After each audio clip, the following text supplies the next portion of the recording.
räägime nüüd sellest, miks inimesed panevad oma autodele või asjadele, kodumasinatele näiteks nimesid siin. Eile tuli välja üks uuring Eestis tehtud, mis ütleb, et Eestis populaarsemad autode nimed on järgmised. Nunnu, Hubert, Sirje, Tibu, Tupsu ja Volli. Tere hommikust, Ülli Kukumägi. Tere. Ajab naerma küll, eks? Jah, Sirje on tõesti. Huvitav auto nimi? Väga huvitav ja sellel pole nagu Volli, Volkswagen aru saada. Ja, aga ütleme, Nunnu saab ka aru, et sulle auto tõesti oma olemuse poole setaks meeldib ja kõik, mis on Nunnu, saabki selle nime ka endale. Nagu kutsikad või kassipojad saavad selle. Aga miks see nii on, et inimesed armastavad oma asjadele panna nimesid? No, võt see sama, nagu sa ütlesid, kui mida rohkem ta näiteks meeldib, ükskõik on sul siis mis iganes asi, mis iganes ese, siis seda rohkem sa nagu hakkad teda inimestama, nimetatakse seda tegevust nii-öelda, mis siis inimesed teevad, et kui nad panevad oma asjadele nimesid. Ja see on üks oluline faktor, sest vaata, kui sul see auto ei meeldi, siis ei hakka teda Volliks kutsuma, eks ole, isegi kui ta on Volkswagen. Aga teine pool on see, et näiteks kui on aparaatidele väga sageli, vaata nüüd ka need robotid, mis näiteks on, et nad on ju ümarad näiteks need samad, mis sul pakirobotid näiteks või need tolmuimejad. Ja kui nad nüüd tunduvad, et neil on nagu mingisugused inimnäo niisugused nagu nii-öelda signaalid, et mis meenutavad inimnägu, sest et meil on aju niimoodi ehitatud, et me märkame nägusid nagu kõigepealt, et siis see on näiteks üks mõjuvahend.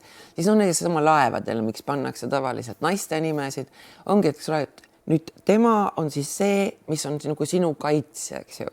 Sama, eks, kui sa võtad orkaanidele, pannakse ka naiste nimesid, eks siis tema on siis see suure tõenäosusega, ma ei tea, kas see on nii või mitte, aga need meteoroloogid siis ilmselt. Aga sõjalaevadele pannakse näiteks selle meeste nimesid. Teame ka seda, eks ole. Admiral Cowan või kindral Kurvits, palun väga siin Eesti laevastikku. Ja, et see on nagu alati niimoodi olnud. Ja see alati jääb, et see on nagu tuhandete aastate tagune. Kui ma saan sellest, ütleme, laeva nimest aru, et see on sellise nagu hea ende tekitamine sellele laevale külge või sellise hea aura, et see peaks sind kaitsma. Aga mille pagana pärast ma oma tolmuimejale panen näiteks nime, ma ei tea, Rops, sest ta on robot ja siis räägin sellest, et ei tea, kas peaks Ropsil nüüd tööle laskma või et võtame siit tooli teest ära, las Rops natukene tegutseb. Ja seal on ka vaata psühholoogiline põhjus. Ehk siis need masinad, mis meid teenivad, nad on nagu meie teenijad, eks ju.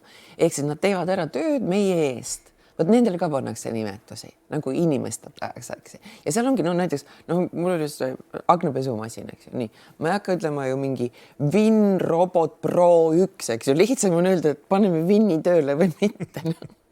Et see on, aga ma saan aru sellest poolest. Põhimõte ikkagi, kas meeldib või meeldib. Kui ei meeldi, siis ei hakka teda nagu inimestama. Aga samas on jälle ju see pool ka olemas, et kui sul mingi asi ei tööta, sage kontori olukord, printer ei prindi, siis sa lähed sinna printeri juurde, ütleme, läheb printeril õnneks, sa ei löö teda rusikaga, aga sa kuidagi nagu nii-öelda vastu seda lauda või kapinurka ikka lööd ja ütled, et see vandesõna ei saa hakka tööle, eks. Jah. Aga sa ei pane talle nime, eks ole. No hea küll, aga see on sama asi, et ma nime talle võib-olla ei pane, aga ta on ikkagi ju minu selles hetkes, kui ma seda ütlen, ma mõtlen teda just kui elus masinat või hinge, kes võiks kuulata minu käsklust, et hakka nüüd tööle või tee seda teist või kolmandat. Aga seda teeme kogu aeg, eks ole, ja see auto ka, kui sa ütled, mine nüüd, palun mine tööle või sa paned näiteks jope lukku, see ei lähe sul kinni, sul on kiire, mine nüüd kinni. Aga vaata, seal on ka see, et osade asjadega me nagu hakkame samastuma, aga teistega on see, et sa vaatad nagu kõrva. Aga see sisemonoloog, mis käib sul peas, see on nagu nii olemas, tahad või ei taha. Et parem variant on see, kui sa ütleme taimedega räägid, seda on uuritud väga põhjalikult ja see tõesti aitab, eks ju. Aga kui sulle see kaktus ei meeldi, eks ole, siis ilmselgelt see kaktus võib-olla tõesti mõne aja pärast nii-öelda sureb välja seepärast juba, et sa ei hoolitse tema ees, kuna ta sulle ju ei meeldi. Võtta. Aga mitte sellepärast, et sa ei ole talle nime pannud Hubert näiteks. Jaa, täpselt. Aga muidu ühed on ikka seotud sellega, et keegi teeb meie eest ära töö ja see oleks nagu elus olen, sest et seda tööd ju tegin mina ennem. Seal on nagu see seos. Aga seal võib olla, et see on siiski nagu meie enda jaoks mingi selline nagu kaitserefleks või et me nagu mõtleme välja selle põhjuse, miks ta ei tööta, ehk me anname talle selle hinge, ehk ütleme see aparaat või see asi, ta justkui ei viitsi või tal on mingid omad mõtted ja siis... No vaata, see psühholoogiline pool ongi, et me annan talle nüüd, ütleme, sul on see laev, eks ole, sa paned talle selle nime või sul on see auto, sa paned talle selle nime, sa ei saa täpselt kunagi aru, kuidas see mehhanism seal toimib, eks ju. Nii, nüüd ta midagi, ta teeb nagu koostöös sinuga. Vaata.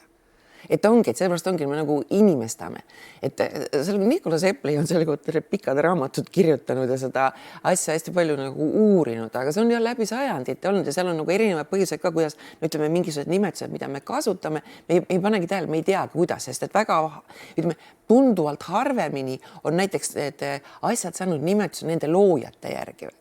Pigem on just see, eks ole, et talle mõeldakse mingi välja ja nüüd pannakse nimi, nüüd ma ütlen nagu, eks ole, see Winpo robot, ma ei tea, Pro 1, eks ole, ja saabki Winniks, sest et see on esimene.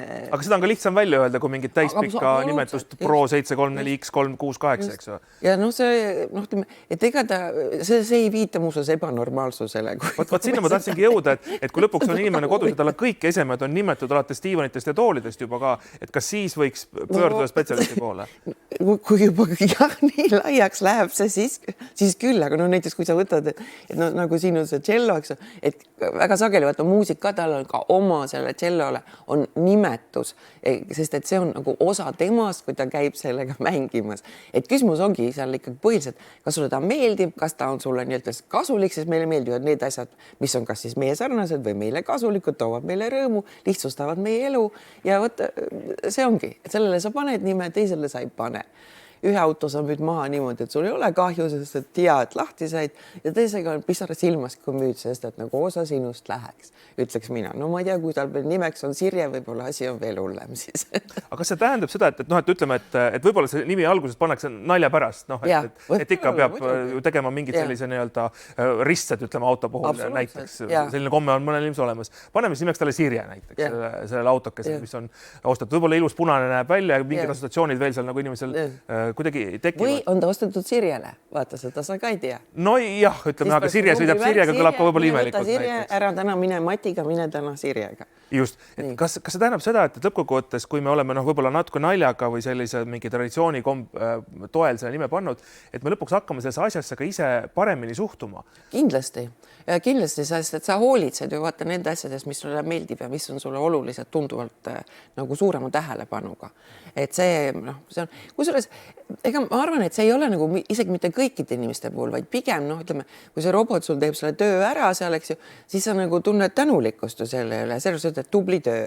Ma mõtlen, mu küsimuses peitus minu enda jaoks, ma mõtlesin, et küsin nii kavalasti sellepärast aru saada, et kas siis on nõndamoodi, et kui ma tahan, et keegi hoiaks seda autot paremini, kes võib-olla ei ole kõige hoolsam juht näiteks, kui ta nüüd satub rooli autosse, kus ta teab, millel on konkreetne nimetus, siis ta justkui ka suhtub sellest paremini, hoolitseb ta eest rohkem ja nii-öelda sõidab ettevaatlikumalt ja kõikidest aukudest nii-öelda rass läbi ei sõida, et vedrustust saaks kahjustada. Jah, vaata, tegelikult ju, kui me võtame autot konkreetselt, siis kõikidel autodel, eks ta ei ole ju lihtsalt, ütleme, tal on ju esinimi ja tagunimi või kuidas ma ütlen, perekonnanimi ja nagu eesnimi. Ja ega need, ma arvan, et autotootjad ikkagi juba mõtlevad päris hästi läbi, sest seesama nimetus, kus ta seal on, ma ei tea, Carrera näiteks, eks, see sul juba tekitab teistmoodi sensatsiooni kui, ma ei tea, Montera või mis teised seal on. Ja sellega koos on ju vaata võimalik ka, sa ju ostad eelnevalt, sa nagunii oled seda reklaami sellest asjast näinud ja see reklaam on alati mõjus, kui ta mõjutab sind emotsionaalselt, kaasab sind. Ja see ongi seesama asi, et ükskõik, kas sa paned selle ise, et Winni või mitte Winni, eks ole, sellele robotile, aga just see, kuidas sa sellesse suhtud, mis ta temast tekitab ja kui ta tekitab sul heaolutunnet, siis on ütleme, roheline tee ja suurem tõenäosus, et sa kohtled teda kindlasti lugupidamisega. Aitäh, Ülli Kukumägi, neid teemasid selgitamast, nii et siis täitsa normaalne on oma autole nimi panna.